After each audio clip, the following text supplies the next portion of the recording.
Quando meu marido morreu, sua família me expulsou de casa na mesma noite do testamento, rindo da herança ridícula que recebi. Uma casa abandonada no interior. Eles ficaram com a mansão, os carros de luxo e a empresa milionária. Eu fiquei com nada, ou era isso que todos pensavam. Mas dentro daquela casa em ruínas, encontrei um cofre escondido com uma passagem só de ida para Londres e uma mensagem que dizia: "Venha, está tudo preparado." O que descobri do outro lado do oceano transformou minha humilhação na vingança mais doce que eu poderia imaginar. Mas antes de continuar, confira se você já está inscrito no canal e escreva nos comentários. De onde você está assistindo este vídeo? Adoramos saber até onde nossas histórias estão chegando. Nunca imaginei que a morte do meu marido seria o começo da minha verdadeira vida. Parece cruel dizer isso, eu sei. Mas depois de tudo que passei, depois de cada lágrima derramada e cada noite sem dormir, posso afirmar com certeza: Rafael me salvou mesmo depois de morto. Tudo começou naquela terça-feira chuvosa de setembro. Fazia exatamente 7 dias que havíamos enterrado Rafael. 7 dias que eu chorava sozinha no quarto que compartilhávamos, abraçada ao travesseiro dele que ainda guardava seu cheiro. 7 dias que a família dele me tratava como se eu fosse invisível dentro da própria casa. Naquela tarde, o advogado da família chegou para a leitura do testamento. Eu estava sentada no sofá da sala de estar, usando um vestido preto simples que comprei anos atrás. Ao meu redor, a família de Rafael exalava luxo. Minha sogra Beatriz, com seu conjunto Chanel, meu cunhado Marcelo de terno italiano, minha cunhada Patrícia coberta de joias. Todos esperavam ansiosamente pelo momento em que descobririam quanto dinheiro iriam herdar. O Dr. Mendes, o advogado, era um homem sério de uns 60 anos. Ele abriu a pasta de couro, ajustou os óculos e começou a ler com aquela voz monótona típica de quem lê documentos legais há décadas. Meu coração batia acelerado. Não porque eu esperasse uma fortuna, mas porque queria ouvir as últimas palavras que Rafael deixara para mim. Algum sinal de que nossos 5 anos juntos significaram algo. Para minha amada mãe Beatriz, o advogado começou, deixo a empresa Oliveira em Associados, incluindo todas as suas filiais e ativos, bem como a mansão na qual residimos, completamente mobiliada, e a coleção de 3 veículos de luxo registrados em meu nome. Beatriz soltou um suspiro de satisfação. Seus olhos brilharam com aquele brilho que eu aprendera a reconhecer. Ganância pura. Ela olhou para mim de soslaio, um sorriso cruel nos lábios. Já estava saboreando a vitória. Para meu irmão Marcelo, continuou o Dr. Mendes, deixo o apartamento triplex no centro da cidade, avaliado em 2 milhões, além da carteira de investimentos no valor aproximado de 500 mil. Marcelo bateu palmas uma vez, alto, como se estivesse em um leilão. Sempre soube que meu irmão tinha bom senso, ele disse rindo. Para minha irmã Patrícia, deixo a casa de praia em Florianópolis, totalmente quitada, e o fundo de previdência privada no valor de 300 mil. Patrícia levou a mão ao peito dramaticamente. Oh, Rafa sempre foi tão generoso comigo, ela murmurou com falsa emoção. E então chegou a minha vez. O silêncio na sala ficou pesado. Todas as cabeças se viraram para mim. Senti o peso de cada olhar, esperando, julgando. O Dr. Mendes pigarreou, claramente desconfortável. E para minha esposa, Marina. Ele leu devagar, como se as próprias palavras o incomodassem. Deixo a antiga propriedade herdada de meu avô, localizada na zona rural de Santo Antônio da Serra, com o endereço completo anexo a este documento. Silêncio. Apenas silêncio. E então, como uma bomba explodindo, Marcelo começou a rir. Não foi uma risada contida ou educada. Foi uma gargalhada alta, zombeteira, que ecoou pelas paredes da sala. Patrícia o acompanhou, cobrindo a boca com a mão em uma tentativa patética de parecer educada, enquanto seus ombros balançavam de tanto rir. Uma casa velha no interior? Patrícia conseguiu dizer entre risos. Rafael, você é um gênio mesmo depois de morto. Beatriz não riu. Ela me encarou com aqueles olhos frios de cobra e disse, com a voz cheia de veneno: Acho que meu filho finalmente entendeu qual era o seu lugar, querida. Uma casinha de roça para uma garota de roça. Perfeitamente adequado. Senti meu rosto queimar. Minhas mãos tremiam no colo.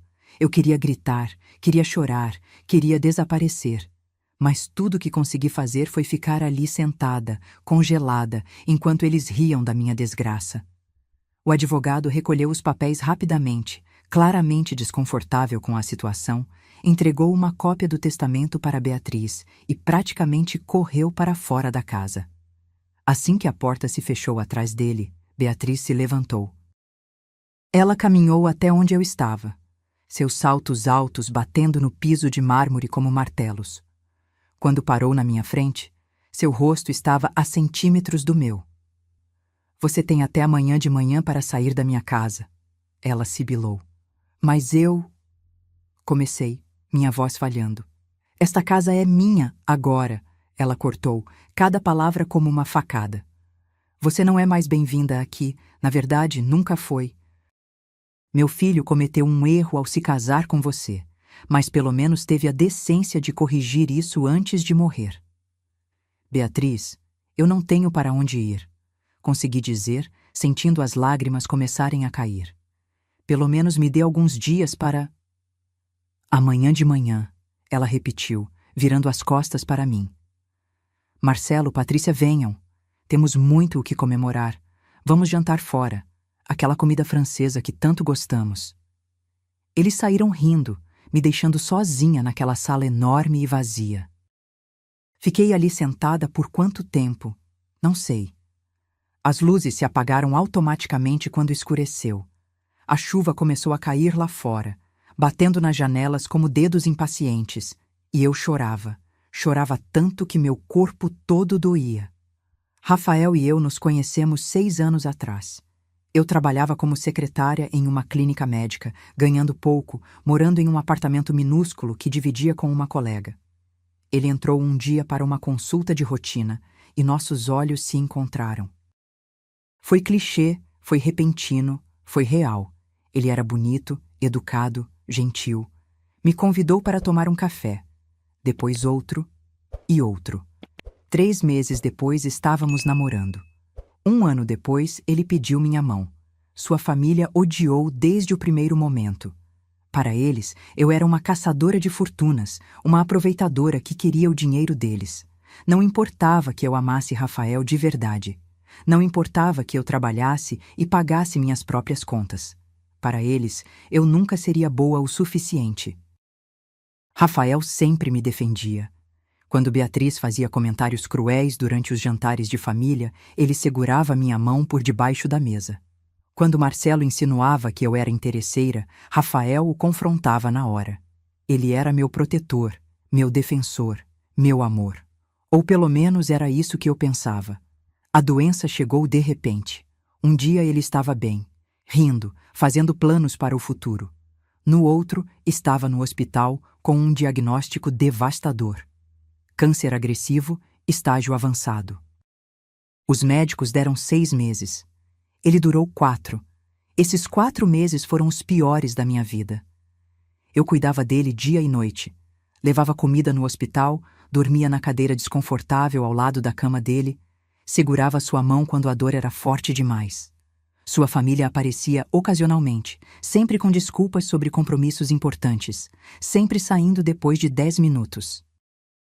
Na última semana, quando Rafael mal conseguia falar, ele apertou minha mão com força e sussurrou: Confie em mim, Marina. Não importa o que aconteça.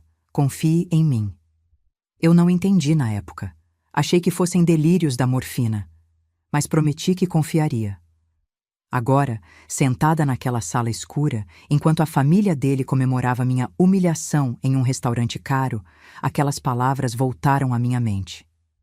Confie em mim. O que isso significava? Como eu poderia confiar em um homem que me deixou uma casa velha no interior enquanto dava milhões para a família que me odiava?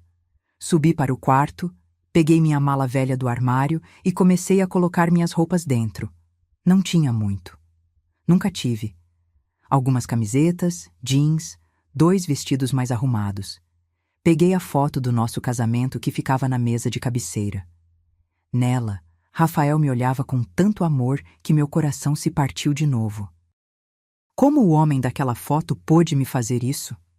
Dormi mal aquela noite. Ou melhor, não dormi. Fiquei deitada olhando para o teto, ouvindo a chuva, pensando em tudo que havia perdido. Meu marido, minha casa, minha dignidade, tudo. De manhã cedo, antes mesmo do sol nascer, ouvi batidas na porta do quarto. Era Beatriz. Hora de ir, ela disse sem entrar. Deixe as chaves na mesa da entrada. Não respondi. Simplesmente terminei de arrumar minha mala, vesti um jeans e uma blusa simples, amarrei meu cabelo em um rabo de cavalo e desci as escadas pela última vez.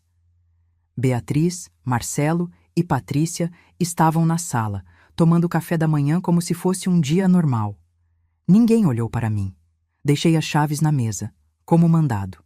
Peguei minha mala e saí pela porta da frente. A manhã estava fria e nublada. Chovia fino, aquela garoa irritante que te deixa molhada aos poucos. Caminhei até o portão, ouvi quando ele se fechou atrás de mim com um clique final. E então fiquei ali parada na calçada, sem saber para onde ir. Peguei meu celular e abri o documento que o advogado me enviou por e-mail. O endereço da tal casa, Santo Antônio da Serra. Eu nunca tinha ouvido falar desse lugar. Pesquisei no Google Maps.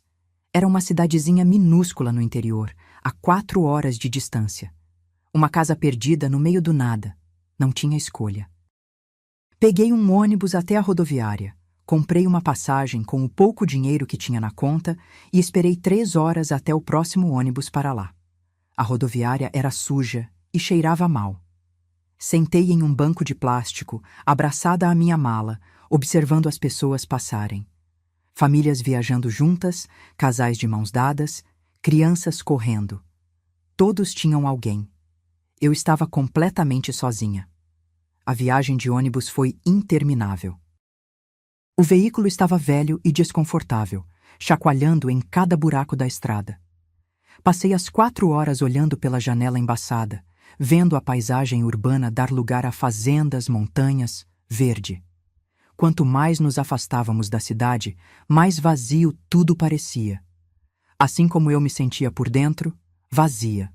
O ônibus me deixou em uma pracinha no centro de Santo Antônio da Serra.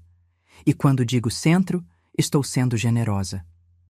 Havia uma igreja pequena, uma padaria, um mercadinho e talvez umas 20 casas ao redor. Era fim de tarde e o lugar estava praticamente deserto. Algumas galinhas ciscavam na rua de terra. Um cachorro velho dormia na sombra de uma árvore. Mostrei o endereço para um senhor que varria a calçada em frente à padaria. Ele coçou a cabeça, olhou para mim com curiosidade e apontou para uma estrada de terra que subia o morro. É lá em cima, moça. Uns 3 quilômetros, mas ninguém mora lá faz tempo. Dizem que a casa está caindo aos pedaços. Perfeito. Exatamente o que eu precisava ouvir. Agradeci e comecei a subir a estrada, arrastando minha mala pelas pedras. As rodinhas travavam a cada metro. Meus braços doíam. O sol estava se pondo, pintando o céu de laranja e rosa. E em outra situação eu teria achado bonito. Mas naquele momento, só conseguia pensar em como minha vida tinha desmoronado. Levei quase 1 hora para chegar. Quando finalmente vi a casa, meu coração afundou ainda mais. O senhor tinha razão. A casa estava caindo aos pedaços. Era uma construção antiga, de madeira e pedra, com o telhado parcialmente desabado. As janelas estavam quebradas, vidros espalhados pelo chão. O mato crescia alto ao redor, invadindo a varanda. Parecia cenário de filme de terror. Isso não pode estar acontecendo, sussurrei para mim mesma, sentindo as lágrimas voltarem. Rafael, como você pôde fazer isso comigo?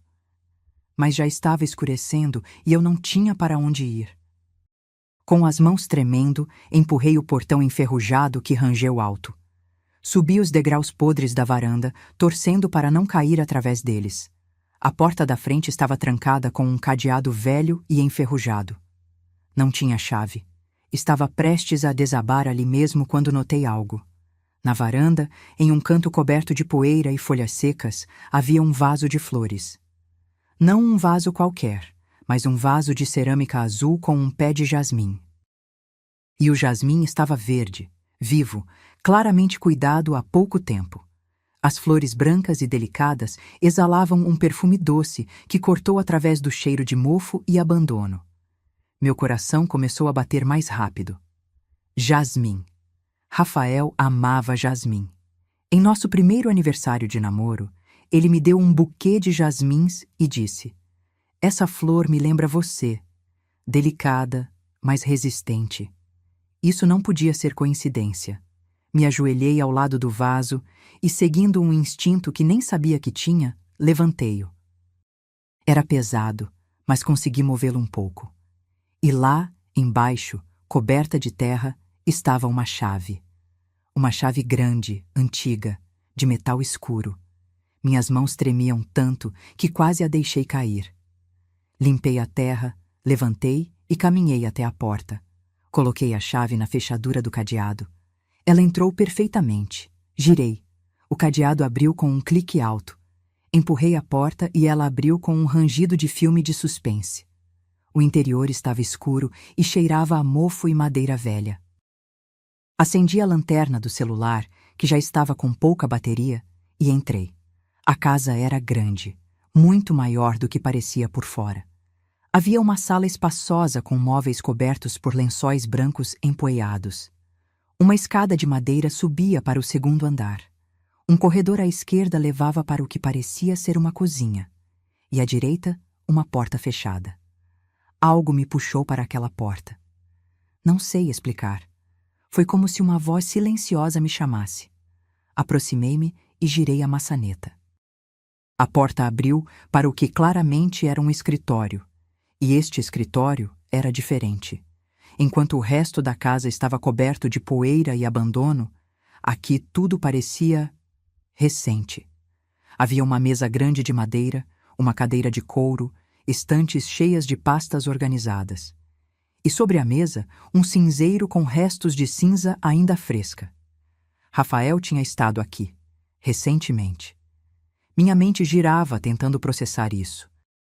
Todos aqueles meses, quando ele dizia que estava em tratamento experimental em outra cidade, será que ele estava vindo aqui? O que ele estava fazendo? Por quê? Meus olhos percorreram o escritório, procurando por respostas.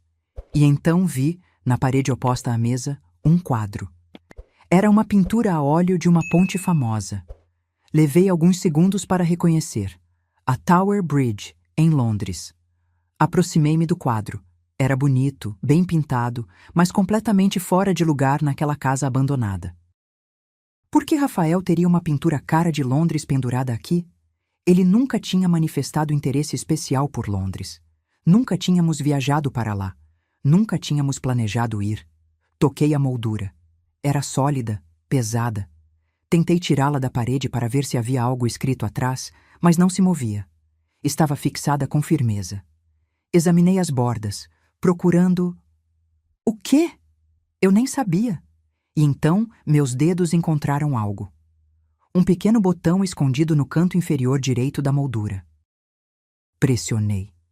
Ouvi um clique suave e o quadro se abriu como uma porta, revelando um cofre embutido na parede. Meu coração disparou. Olhei para o teclado digital do cofre, com sua luz vermelha piscando, esperando um código. Quantas tentativas eu teria antes de ser bloqueada? Não fazia ideia. Tentei a data de nascimento de Rafael. Erro. A minha data de nascimento. Erro. Nossa data de casamento. Erro. Estava começando a entrar em pânico. Meu celular estava morrendo e logo ficaria completamente no escuro, quando uma memória me atingiu. 2 meses antes de morrer, Rafael estava deitado na cama do hospital, fraco, mas lúcido. Ele pegou minha mão e disse: "Marina, você se lembra do dia que nos conhecemos? Aquele dia mudou minha vida inteira. Foi o dia mais importante da minha existência." Eu tinha achado aquilo tão doce na época. Agora, com os dedos tremendo sobre o teclado do cofre, digitei aquela data. O dia que nos conhecemos na clínica médica. 23 de março. Bip.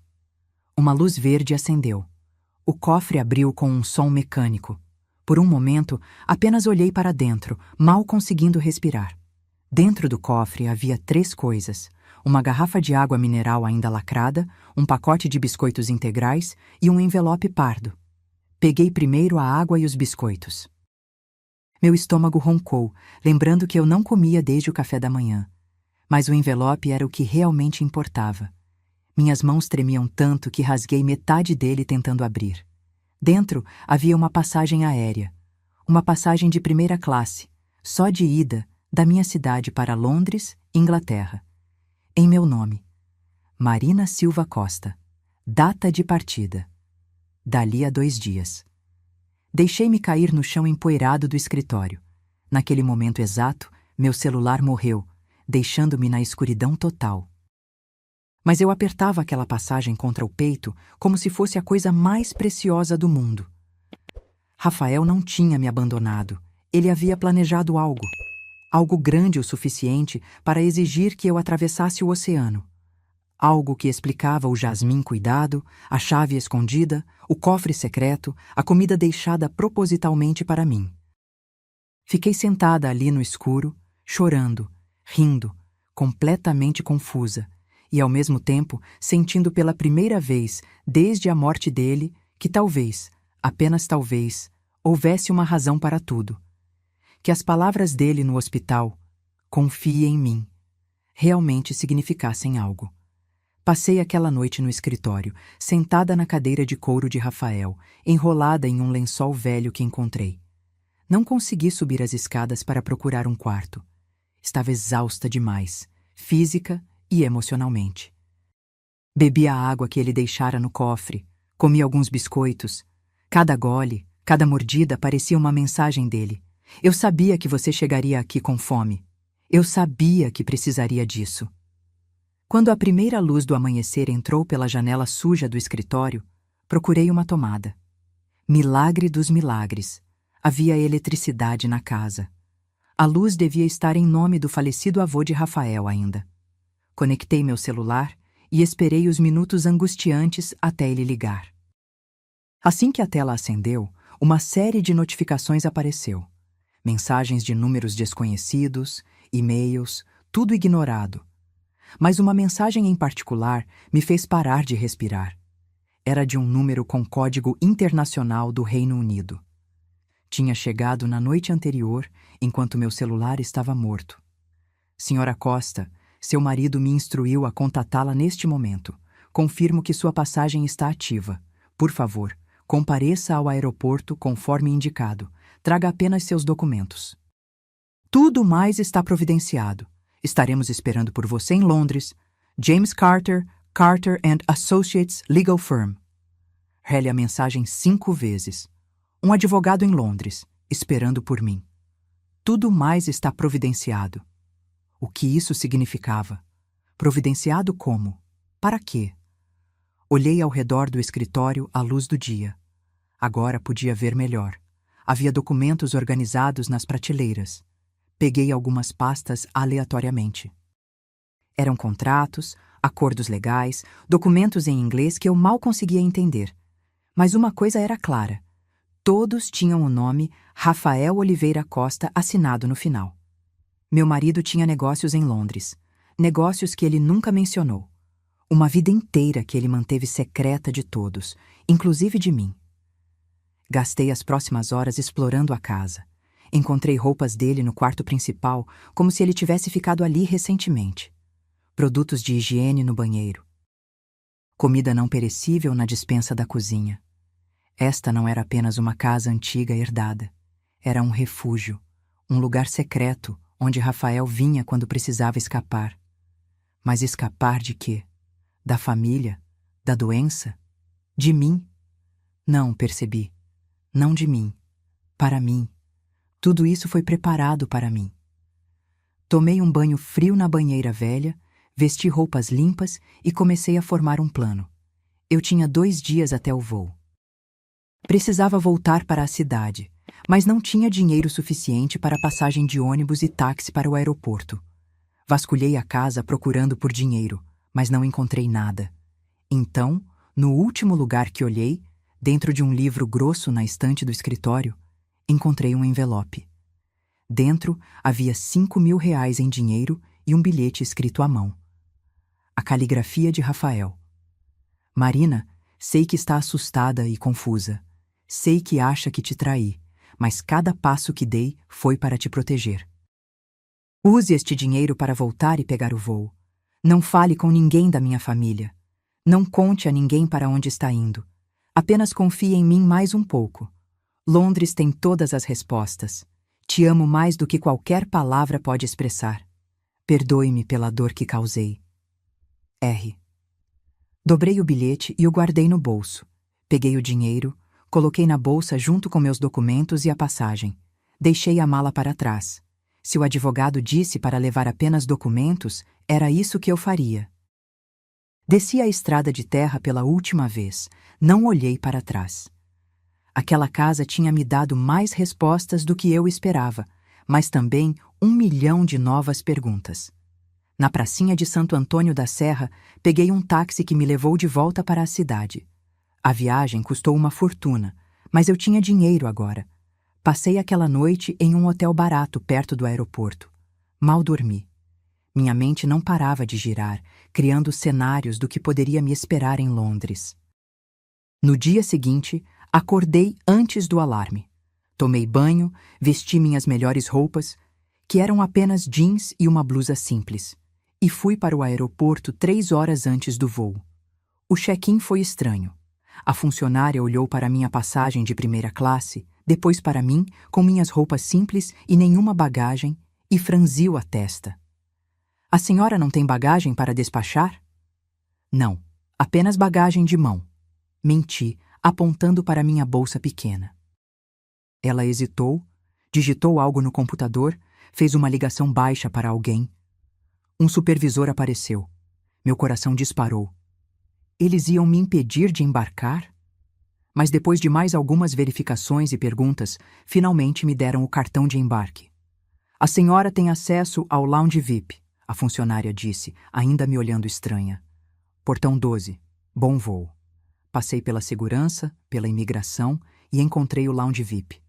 Era um mundo completamente diferente. Poltronas de couro, comida de graça, silêncio. Pessoas em ternos caros trabalhavam em laptops. Eu me senti completamente deslocada em minhas roupas simples, mas me forcei a entrar e sentar. Peguei um sanduíche, porque não sabia quando comeria de novo, e esperei. Cada minuto parecia uma hora. Finalmente, chamaram meu voo. O avião era enorme. Nunca tinha voado de primeira classe antes. Na verdade, tinha voado apenas 2 vezes na vida, sempre na classe econômica mais barata possível. Uma aeromoça me cumprimentou com um sorriso profissional e me guiou até meu assento, que não era bem um assento, mas uma espécie de cabine privativa com uma poltrona que virava cama. Algo para beber antes da decolagem, senhora? Só água, por favor. Sentei, apertei o cinto e tentei não parecer tão perdida quanto me sentia. O avião decolou. Assisti pela janela enquanto minha cidade ficava cada vez menor, até desaparecer completamente nas nuvens. 12 horas de voo. 12 horas para pensar, para duvidar, para ter medo. A aeromoça ofereceu comida sofisticada que eu mal consegui comer. Ofereceu champanhe que recusei. Tudo que eu queria era chegar logo e descobrir o que diabos Rafael tinha planejado. Tentei dormir, mas não consegui. Cada vez que fechava os olhos, via o rosto dele. Via nosso casamento. Via ele no hospital. Via Beatriz rindo da minha herança ridícula. Via o cofre abrindo. Via a passagem para Londres. Finalmente, depois do que pareceu uma eternidade, o piloto anunciou que estávamos começando a descida para o aeroporto de Heathrow. Londres me recebeu com céu cinza e uma garoa fina. Quando saí do avião e entrei no terminal, senti o ar frio e úmido na pele. Era início de outono lá, e eu estava completamente despreparada com minhas roupas de verão brasileiro. Passei pela imigração com o coração na garganta. O agente olhou meu passaporte, minha passagem só de ida, minha falta de bagagem. Perguntou o motivo da viagem, quanto tempo ficaria, onde me hospedaria. Não sabia responder nada disso. Negócios familiares, foi tudo o que consegui dizer. Vou ficar com o advogado do meu falecido marido. Ele me olhou por um longo momento, carimbou meu passaporte e acenou para eu passar. Meus joelhos quase cederam de alívio. Segui o fluxo de pessoas até a área de desembarque. Era caótico. Centenas de pessoas esperando com placas, abraços, gritos de alegria. Famílias se reencontrando. Casais se beijando. E eu, sozinha, procurando. O quê? Alguém com uma placa com meu nome? O tal James Carter da mensagem? Fiquei ali parada por 10 minutos, sendo empurrada pela multidão, completamente perdida. Estava prestes a entrar em pânico quando vi um homem alto, de uns 50 anos, cabelos grisalhos, vestindo um terno impecável. Ele segurava uma placa discreta, onde se lia Mrs. Marina Costa. Aproximei-me, as pernas bambas. Eu sou Marina Costa. Ele sorriu, um sorriso gentil e profissional. Boa tarde, Mrs. Costa. Sou James Carter. Bem-vinda a Londres. Seu sotaque britânico era forte, mas seu português era perfeito. Por favor, venha comigo. Meu carro está esperando. Seguiu até um estacionamento privativo onde um Mercedes preto e reluzente aguardava. Um motorista uniformizado abriu a porta traseira para mim. Entrei, e o carro era tão luxuoso que eu tive medo de tocar em qualquer coisa. James Carter entrou do outro lado. Assim que as portas se fecharam e o carro começou a se mover, ele se virou para mim. Imagino que esteja cheia de perguntas, Mrs. Costa. Isso é pouco, respondi, minha voz saindo mais alta do que pretendia. O que está acontecendo? Por que Rafael me mandou para cá? O que ele estava fazendo em Londres? Todas as suas perguntas serão respondidas, ele disse calmamente. Mas primeiro, preciso que entenda algo fundamental. Tudo que seu marido fez foi para protegê-la. Cada decisão, cada segredo, cada mentira, tudo foi para garantir sua segurança e seu futuro. Proteger-me de quê? Da família dele? Eles já me humilharam o suficiente, não podem fazer nada pior. James Carter fez uma expressão que não consegui decifrar. Oh, Mrs. Costa, eles podem e fariam coisas muito piores se soubessem a verdade. Mas não se preocupe. Até descobrirem, será tarde demais. Ele abriu uma pasta de couro e tirou alguns documentos. Rafael Oliveira Costa não era apenas um empresário de nível médio no Brasil, como todos acreditavam. Nos últimos 10 anos, ele construiu discretamente um império internacional. E o coração desse império está aqui, em Londres. Olhei para os documentos que ele me mostrava, mas as palavras dançavam na página. Eu estava cansada demais, confusa demais para processar. Sua sogra herdou a empresa no Brasil, sim, continuou James. Mas aquela empresa estava oca. Há anos Rafael vinha desviando, legalmente devo acrescentar, todos os lucros reais para empresas aqui na Inglaterra. O que Beatriz herdou foi uma casca vazia, linda por fora, mas sem substância por dentro. Meu coração começou a bater mais rápido. O que você está dizendo? Estou dizendo, Mrs. Costa, que você é a única herdeira de uma fortuna considerável. Propriedades em Londres, ações em empresas internacionais, contas em bancos suíços, tudo em seu nome. Rafael passou o último ano de vida transferindo cada ativo real para uma holding da qual você é a proprietária única. Não conseguia respirar. Isso não pode estar certo. Por que ele faria isso? Porque te amava, James disse simplesmente. E porque conhecia sua família melhor do que ninguém. Sabia que se deixasse qualquer coisa substancial para você no Brasil, eles lutariam por isso. Te perseguiriam, te levariam aos tribunais, tornariam sua vida um inferno. Então ele os deu exatamente o que queriam, a ilusão de riqueza, e te deu a realidade dela. O carro entrou em uma área de prédios modernos de vidro às margens do Tâmisa. Paramos em frente a um arranha-céu elegante. Este é o edifício Riverside Tower, James anunciou. E o apartamento no último andar é seu. Meu? Seu. Rafael o comprou há 8 meses. Está totalmente imobiliado, pronto para você viver. Venha, vou mostrar-lhe. Subimos em um elevador privativo que só ia até o último andar. Quando as portas se abriram, não saímos para um corredor, mas diretamente para um apartamento enorme e luxuoso. Paredes de vidro mostravam uma vista panorâmica de Londres, móveis modernos e elegantes, uma cozinha que parecia saída de revista de decoração. Isto não pode ser real, sussurrei, caminhando até as janelas. Lá fora, o rio Tâmisa serpenteava pela cidade. Ao longe, podia ver a Tower Bridge, a mesma ponte do quadro na casa em Santo Antônio da Serra. É muito real, James disse atrás de mim. E há algo que Rafael deixou para você. Algo que explica tudo melhor do que eu jamais poderia. Ele me levou até um escritório no apartamento. Sobre a mesa havia um laptop. James o abriu, digitou uma senha e virou a tela para mim.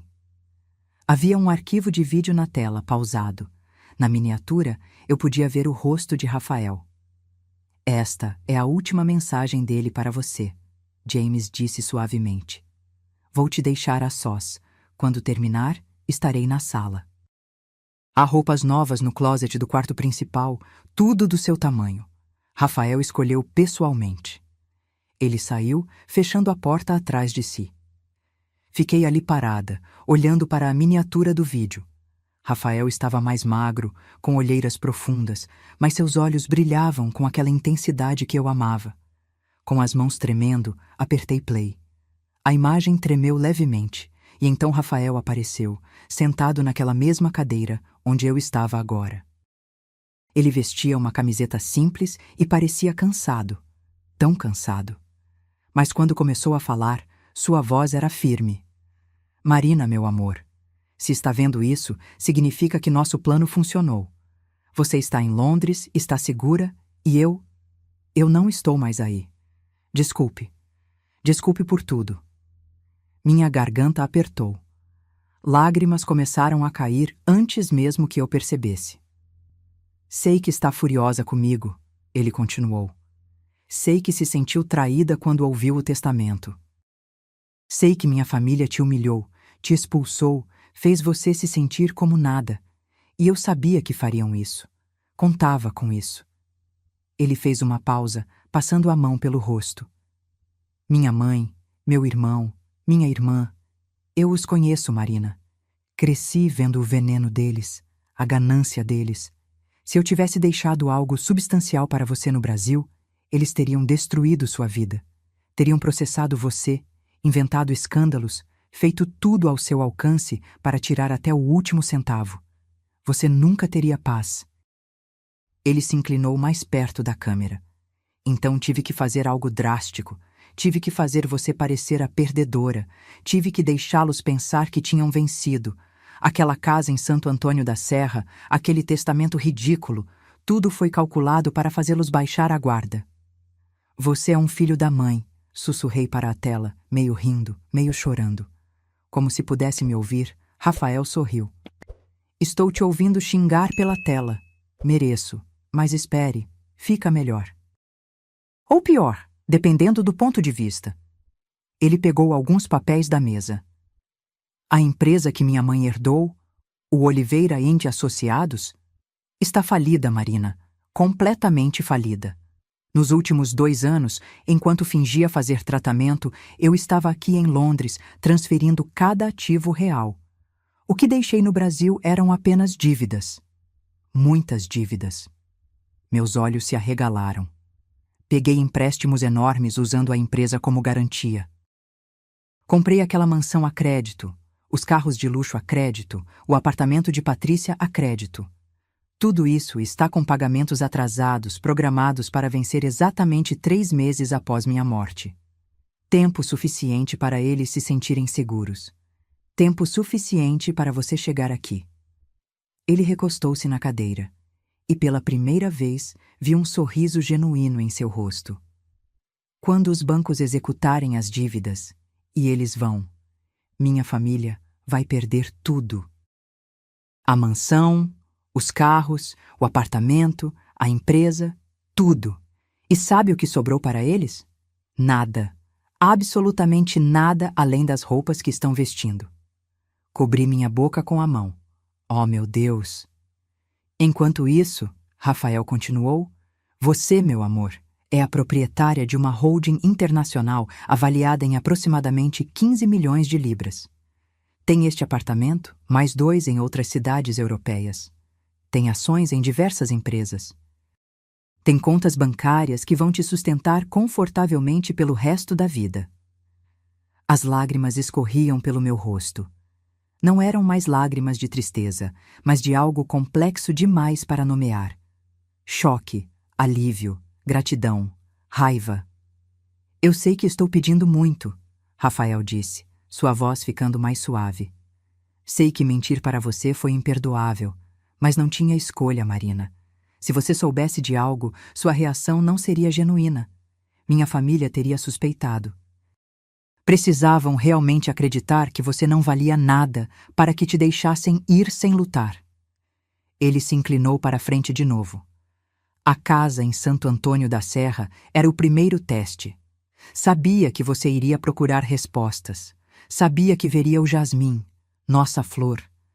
Sabia que você é inteligente o suficiente para perceber que aquilo não estava ali por acaso. O cofre, a passagem, James esperando por você aqui, cada peça foi colocada com cuidado. Por quê? Perguntei para a tela, como se ele pudesse me ouvir. Por que todo esse trabalho? Como se respondendo, ele disse, porque te amo, Marina, mais do que consigo expressar em palavras. Você foi a única coisa boa na minha vida. A única pessoa que me amou por quem eu era, não pelo meu dinheiro ou sobrenome. E quando soube que estava morrendo, a única coisa que importava era garantir que você ficaria bem, que seria feliz, que teria a vida que merece. Ele parou, limpando os próprios olhos. Não vou pedir para você não me odiar. Sei que, de certa forma, você vai me odiar por um tempo. Pelo que fiz você passar, pela humilhação, pelo medo. Mas espero que, eventualmente, você entenda que cada lágrima, cada momento de dor, foi necessário para te trazer aqui, para te dar liberdade. Rafael respirou fundo. James vai te ensinar tudo o que precisa saber sobre gerenciar seus ativos. Ele é confiável. Confie nele como confiou em mim. E Marina, viva. Por favor, viva. Viaje. Compre aquele vestido caro que sempre quis, mas nunca se permitiu pedir. Ria. Dance. E se, algum dia, seu coração encontrar outra pessoa, não se sinta culpada. Quero que você seja feliz, mesmo que não seja comigo. Ele sorriu uma última vez, aquele sorriso torto que me fez me apaixonar há anos atrás. Obrigado por me amar, Marina. Obrigado por 5 anos incríveis. Te amo. Sempre vou te amar. Até nos encontrarmos de novo, onde quer que seja. A tela ficou preta. Fiquei sentada ali, chorando, rindo, com as emoções todas misturadas. Depois de tudo, Rafael não tinha me traído. Ele tinha me salvado. Passei horas naquele escritório, assistindo o vídeo de Rafael repetidas vezes. Cada vez que ouvia sua voz, entendia mais um pedaço do quebra-cabeça. Cada segredo, cada mentira, cada momento estranho dos últimos meses, tudo fazia sentido agora.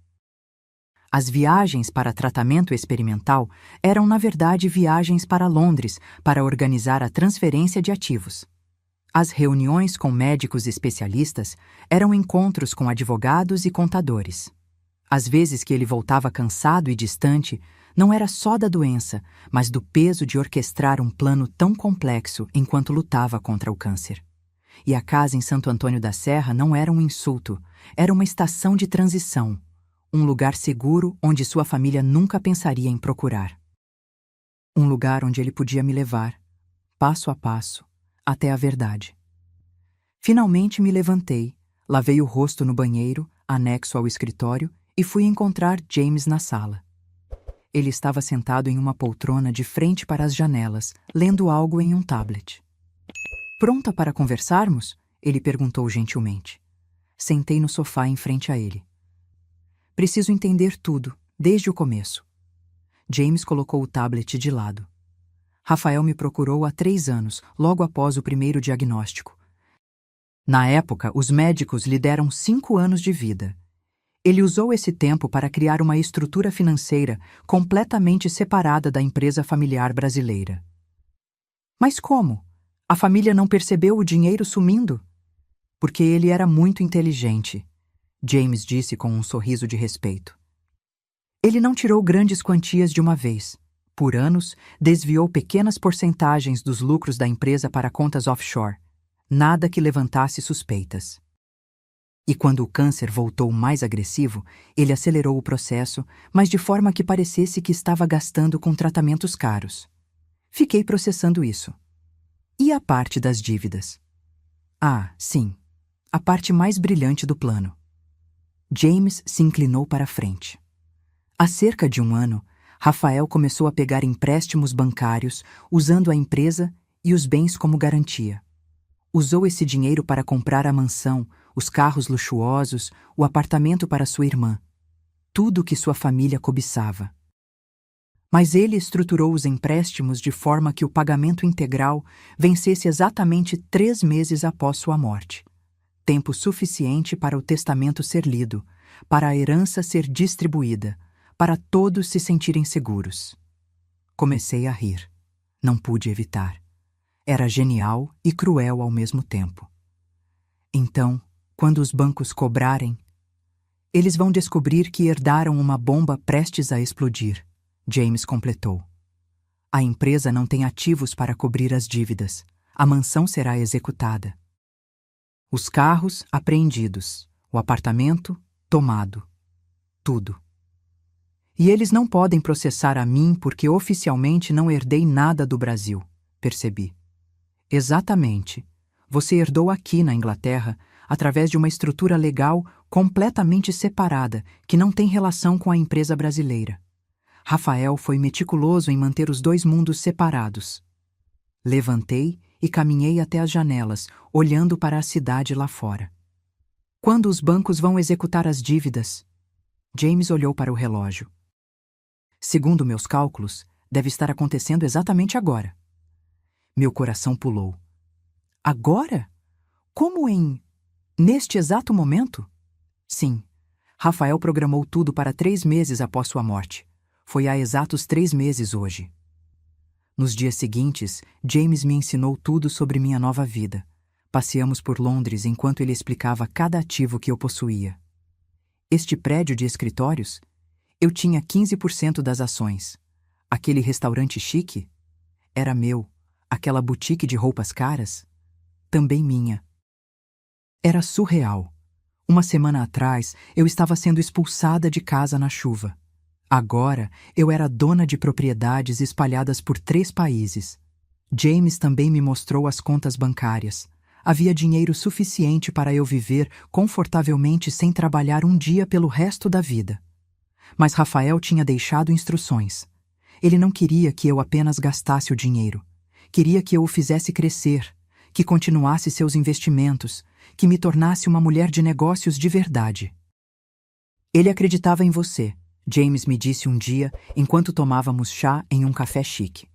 Sempre dizia que você era a pessoa mais inteligente que conhecia, mas que nunca teve a oportunidade de provar isso. Considerava essa sua chance. 1 semana após minha chegada, James entrou no apartamento com uma expressão estranha. Parte satisfação, parte apreensão. Aconteceu, ele disse simplesmente. A execução? Ele assentiu e me mostrou seu tablet. Eram notícias de jornais brasileiros online. As manchetes gritavam: Família Oliveira perde tudo em escândalo de dívidas. Herdeiros descobrem empresa falida. Mansão de empresário morto é apreendida. Havia fotos. Beatriz sendo retirada da mansão por seguranças do banco, gritando. Marcelo tentando impedir que levassem os carros. Patrícia chorando na porta do apartamento enquanto oficiais pregavam avisos de despejo. Eles fizeram até uma festa na mansão dias antes, James disse, mostrando fotos nas redes sociais. celebrando a herança. Agora estão nas ruas. Deveria sentir satisfação, vingança. Mas tudo que senti foi um vazio estranho. Sim, eles tinham sido cruéis comigo. Sim, mereciam uma lição. Mas ver Beatriz naquele estado, mesmo sendo ela, me deixou desconfortável. Rafael sabia que você se sentiria assim. James disse como se lesse meus pensamentos. Deixou uma carta adicional para quando isso acontecesse. Ele me entregou um envelope. Reconheci a caligrafia de Rafael imediatamente. Abri com mãos trêmulas. Marina, sei que está vendo as notícias e sentindo pena deles. Isso é porque você tem um coração bom, ao contrário deles. Mas lembre-se, eles riram quando você foi expulsada. Riram da sua dor. Teriam feito pior se pudessem. Não desperdice sua empatia com pessoas que nunca tiveram empatia por você. Eles cavaram a própria cova com ganância. Eu apenas dei a pá. Viva sua vida sem culpa. R. Dobrei a carta e aguardei. Ele estava certo. Eu não tinha causado a ruína deles. Sua própria natureza tinha causado. Se não fossem tão gananciosos, poderiam ter rejeitado a herança, investigado melhor. Mas a ganância os cegou. James passou os meses seguintes me treinando. Aprendi sobre mercado de ações, investimentos imobiliários, como administrar um portfólio diversificado. Aprendi inglês fluente com um tutor particular. Aprendi a me vestir para reuniões de negócios, a falar com confiança, a tomar decisões difíceis. Lentamente, a Marina assustada e humilhada que chegou em Londres começou a desaparecer. Em seu lugar, surgiu alguém mais forte. Alguém que Rafael sempre soube que eu poderia ser. 6 meses se passaram. Era uma manhã fria de inverno inglês quando acordei no apartamento, meu apartamento, e olhei pela janela para a cidade que agora chamava de lar. Londres tinha me acolhido de uma forma que nunca imaginei possível. Vesti um terno elegante que comprei na semana anterior. Não porque precisasse, mas porque queria. Pela primeira vez na vida, pude comprar algo simplesmente porque gostava, sem verificar o preço 3 vezes. Tinha uma reunião importante hoje. James tinha arranjado para eu conhecer os investidores de uma startup de tecnologia limpa. Eles precisavam de capital e eu estava considerando investir. Não apenas como sócia silenciosa, mas como sócia ativa. Queria aprender, crescer, me tornar a mulher de negócios que Rafael acreditava que eu poderia ser. No elevador a caminho do estacionamento, meu celular tocou. Era um número brasileiro desconhecido. Hesitei, mas atendi. Marina?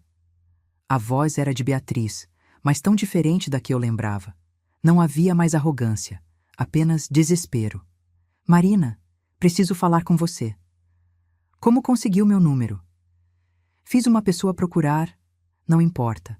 Marina, por favor, preciso de ajuda. Estamos vivendo em um lugar horrível. Sem dinheiro, sem nada. Marcelo e Patrícia não falam mais comigo. Estou sozinha. Parte de mim, a parte que Rafael conhecia tão bem, sentiu pena. Mas uma parte maior, a parte mais forte que eu tinha desenvolvido, sabia a verdade. Beatriz disse calmamente: Você se lembra da noite que me expulsou? Da chuva? Das risadas? Você se lembra de dizer que eu não era nada? Silêncio do outro lado da linha. Eu lembro de cada palavra, continuei. Lembro de cada humilhação. E sabe de uma coisa? Agradeço por aquilo. Porque aquela noite foi o começo de algo maior do que você poderia imaginar. Rafael não me abandonou. Ele me salvou. De você, deles, de tudo. Marina, por favor. Não liguei mais. Viva com as consequências das suas escolhas, assim como eu vivi com as minhas. A diferença é que minhas escolhas me trouxeram para cá. E as suas? Bem, você está colhendo exatamente o que plantou. Desliguei antes que ela pudesse responder. Bloqueei o número. Não senti raiva. Não senti satisfação. Apenas paz. No estacionamento, entrei no meu carro, um Audi discreto, mas elegante, e dirigi até o escritório onde a reunião aconteceria. Enquanto dirigia pelas ruas de Londres, pensei em tudo o que tinha acontecido. 12 meses atrás, eu era uma viúva humilhada, sem dinheiro, sem lar. Hoje, eu era uma investidora respeitada, morando em uma das cidades mais caras do mundo, com mais oportunidades do que poderia ter sonhado. Mas mais do que isso, eu era livre. Livre da toxicidade daquela família. Livre das expectativas limitadas que sempre tive para mim mesma. Livre para ser quem eu quisesse ser. Rafael tinha razão. Cada lágrima, cada momento de dor, cada humilhação, tudo tinha sido necessário para me trazer aqui. Se ele tivesse me contado o plano, eu nunca teria reagido genuinamente. A família teria suspeitado. O plano teria falhado. A reunião foi bem. Muito bem. Decidi investir na startup e até assumi um papel consultivo. Os outros investidores me trataram com respeito. Ninguém me viu como a viúva coitada. Eles me viram como empresária, investidora, parceira. À noite voltei para casa e fui direto para o escritório. Abri a gaveta onde guardava as coisas de Rafael. A foto do nosso casamento, o bilhete que ele deixou na casa de Santo Antônio da Serra, a carta que me escreveu. Olhei para cada item, sentindo uma mistura de saudade e gratidão. Obrigada, sussurrei tocando a foto. Por tudo. Por me amar o suficiente para fazer o que fez. Por acreditar em mim quando eu não acreditava em mim mesma. Por me dar não apenas dinheiro, mas liberdade. Vou honrar isso. Prometo. Guardei tudo de volta, liguei meu laptop e comecei a revisar os documentos da nova empresa na qual tinha investido. Tinha muito trabalho pela frente. Mas pela primeira vez na vida, não era trabalho que eu fazia porque precisava sobreviver. Era trabalho que escolhi fazer porque queria crescer. Lá fora, Londres brilhava sob as luzes noturnas. Dentro do meu apartamento, eu sorri. Não um sorriso de vingança ou maldade. Um sorriso de paz, de gratidão, de esperança. Rafael tinha me dado o maior presente que alguém poderia dar. A chance de descobrir quem eu realmente era. E eu estava apenas começando a descobrir meu verdadeiro potencial. A história que começou com lágrimas na chuva terminou com força sob o sol. Ou melhor, não terminou. Apenas começou de verdade. Agora, se você gostou dessa história, clica em SI inscrever e me diz nos comentários qual parte te deixou de queixo caído. Ah, e não esqueça de se tornar membro para ter acesso a vídeos exclusivos que não posto aqui. Te espero lá.